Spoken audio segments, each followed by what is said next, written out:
nu, manau, kad gal kas išgirs ir padarys šiokias tokias išvadas, mažiau praleis socialiniuose tinkluose ir tai net gal pagerins santykius. O dabar pakalbėkime apie ribas. Tu kelis kartus užsiminėjai apie ribų brėžimus. Ar galėtum plačiau papasakoti, kokios būtų tos galbūt standartinės ribos, kurias turėtų nubrėžti vyras ir moteris? Nes jos turbūt šiek tiek skiriasi, ne? Ir Nelabai. Nelabai? O kodėl aš turėtų skirti? Nežinau, bet kokios jos galėtų būti? Tai yra pagarbos. Vienas iš pagrindinių tai yra pagarbos. Tiesme, aš noriu jausis gerbiamas. Tiesme, kad, realiai, kad mane palaikytų, kad manim džiaugtųsi, ne? Kad jeigu išsakoma kažkokia tai kritika, tai kad jinai būtų pasakoma pakankamai argumentuotai, o ne tai, kad taip, man taip šovė į galvą, aš tada išsakysiu, nors nėra. Man taip atrodo. Kodėl tai taip atrodo? Nes man taip atrodo. Čia ne argumentas. Tai, ne visai, ypatingai apie kitą žmogų, kai sakai, kad tu ten blogai darai. Kodėl? Nes man taip atrodo. Wow, tada. Tai čia mes galim sakyti, kad, yra apie tuos dalykus.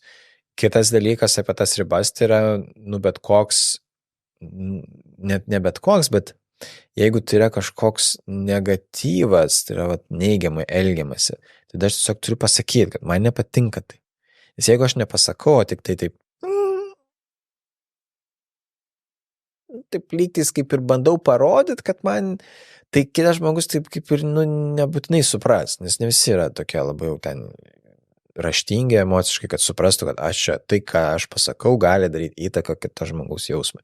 Tai dėl to pasakymas, konkretus labai pasakymas, tai, kas man nepatinka, yra ribų brėžimas.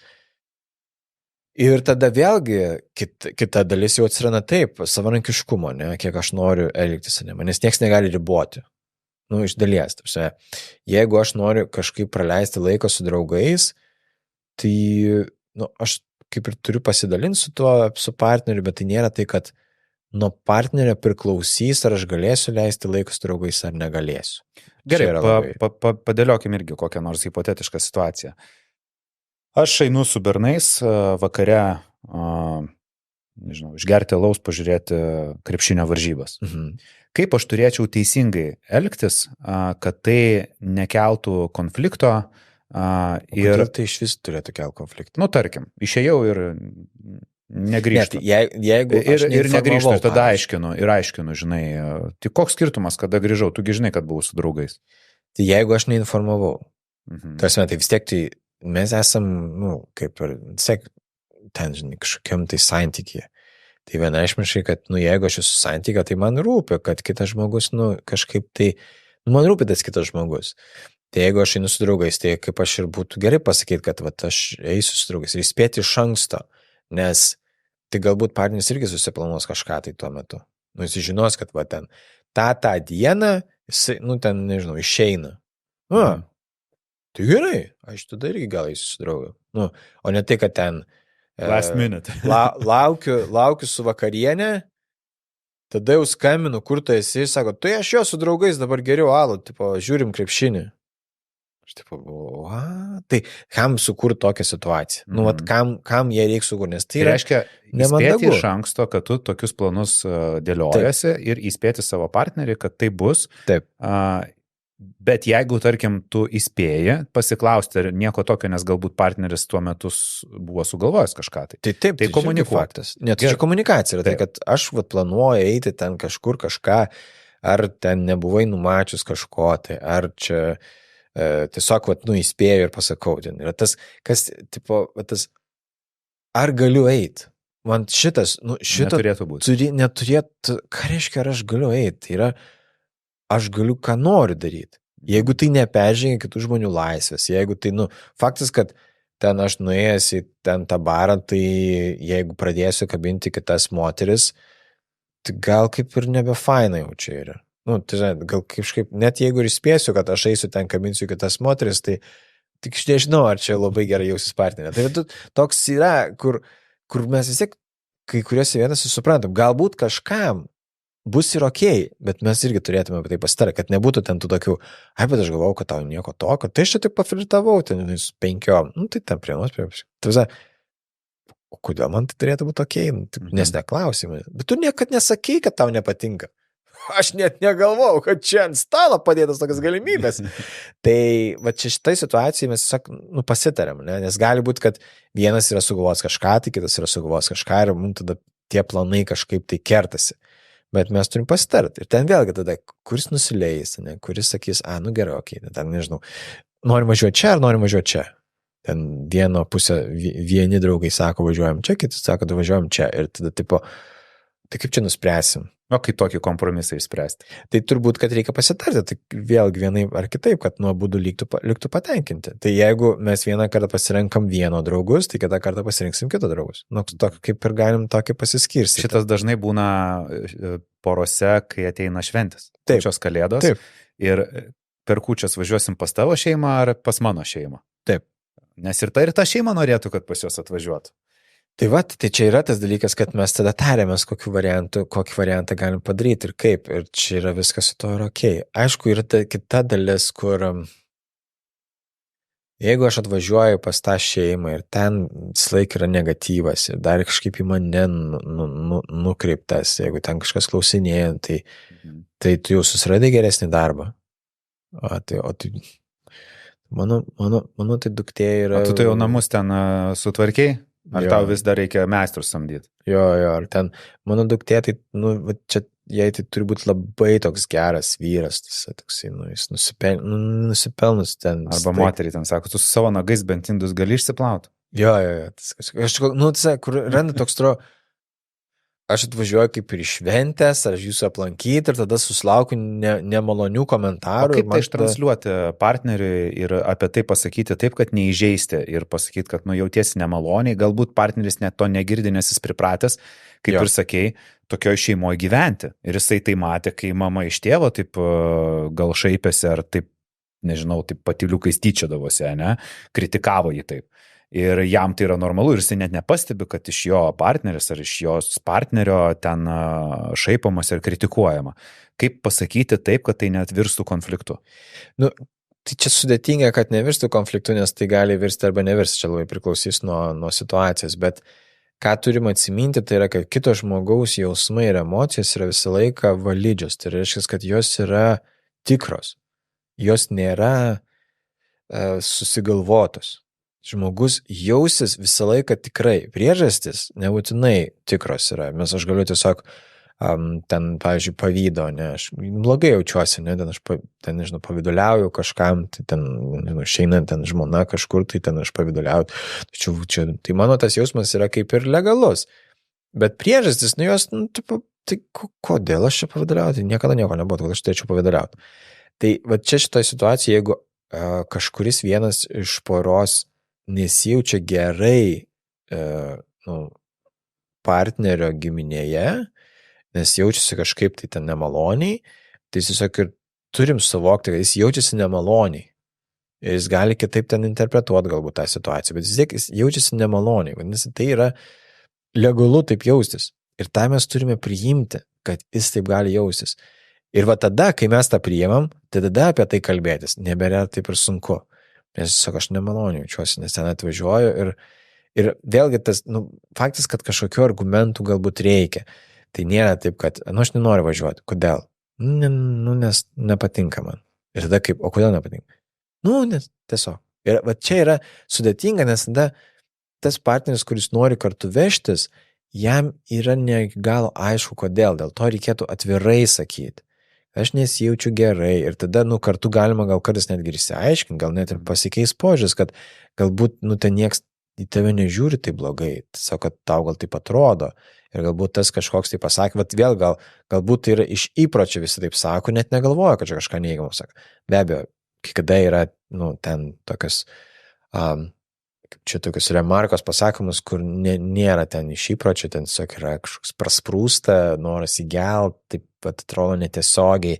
Tai va, toje situacijose mes turim priimti, kad ne, aš neturiu kentėti ten. Tiesiog, kodėl man reikia atvažiuoti kažkur, kur aš norėčiau maloniai praleisti laiką ir dar aš turiu kentėti, nes kažkiek įtampa yra, ten kiti kažkaip pyksasi. Nu, vėlgi tas toks, kur atvažiuoja ten prie stalo pyksasi. Pastovi. Tipo, kam? Nu, jeigu tu nori, važiuok. Ir čia nėra tos tokios nepagarbos, tiesiog aš neturiu kentėti ten. Kodėl aš turėčiau tą daryti? Tai čia turbūt tas pats liečia ir draugų kompanijas, kai būna skirtingos kompanijos poroje. Palėtėjai pavydą.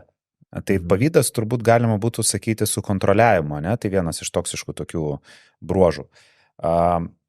Kiek yra to pavydo per daug, nes aš dabar iš karto sumodeliavau situaciją, tarkim, jeigu grįžtume prie to pačio išėjimo su draugais, nu, įspėjo, viskas gerai, eisiu su draugais, na ir ten antra pusė vis dėlto liko namie, nieko pati nesusiplanavo ir sėdi namie, o vat mergina išėjo su draugiam, nežinau, ten į klubą, šokti ir pasakė, grįšiu 12. Nu ir vyrukas sėdė ir dažniausiai vyrukai, aš nežinau, bent jau mano rate, aš girdžiu kartais taip daro ir perteklis yra tos, žinai, tų žinučių, nu, jau 10 rašo, nu, tai kaip sekasi, žinai, po to 11, nu, tai ką veikėt. Ir, žinai, tas toksai, tas pavydas išreiškiamas per tą tokią kontrolę, kai mergina atsipalaiduoti negali. Jinai išėjo su draugiam, taigi tu supranti, išėjau su draugiam. Taip. Ir tu mane kontroliuoji kas valandą, ką aš veikiu. Gali tą patį daryti ir, aišku, mergina su vyru, ne? Jau. Tai kiek tos kontrolės yra per daug? Šitame etape sustokim. Tai dabar, jo, aš išplėsiu biškai, ne, nes čia, kad neatrodytų viskas labai juoda-balta, nes nėra taip viskas juoda-balta. Visų pirma, žmogus, kuris paviduliauja, jisai kažkaip tai dėl to jaučiasi. Dažnai tai yra, dažnesniais atvejais tai yra tiesiog nesaugumas. Tai žmogus nesijaučia saugiai. Jis nesijaučia saugiai, jam gal irgi yra savivertės kažkoks klausimas prastesnis toksai, kur, o ką jeigu ten kas nors geresnis už mane? Vat čia ir atsiranda toks, o ką jeigu ten bus kažkas geresnis už mane ir ją nukabins? Ir tada atsiranda tas noras užbėgti įvyksiams už akių ir tipo tada atsiranda toks bandymas sukontroliuoti. Kažkaip aš lygtais, jeigu kontroliuosiu, tai kažkaip tai užbėgsiu. Arba aš jeigu neleisiu jie eiti į klubą, tai tada viskas bus gerai. Ir ten tada pasakymas, kad, vedusi moteris neturėtų eiti į klubą, nes kodėl jinai ten eina, nes čia, tipo, ką čia reiškia, tai jinai tegu eina tiesiog į kavinę pasidėti su draugiam, tipo, o kodėl negali, tipo, pašokti, nes vyrai kartais prisimint, tipo, kai mes eidam į klubą, mes tik tai eidam mergų. Tipo, mums ten pašnekėt, pašokti. Bet tai dažniausiai ir yra taip, kad kai merginos eina ten didelę kompaniją, tai jos eina ne vaikinų. Tai jos eina pabūt kartu. Pašokti, pabendrauti, ten kiek ten įmanoma per tą garsą pabendrauti, bet jos, realiai tai ten jos jau pabendravo prieš tai, tada jos eina šokti, nes jom tai yra svarbu. Toks yra, plus gal irgi yra kartais ten, kad ir pažiūrėtų jas kažkas, tai, ne, kad jos pasijaustų ten gražios ir fain. Tai neturi būti problema. Nes tai čia gal vyrų problema, kad jie sprendžia pagal save, nes vyrai dažniausiai eina į klubą su hebrantais. Tai aišku, kabint.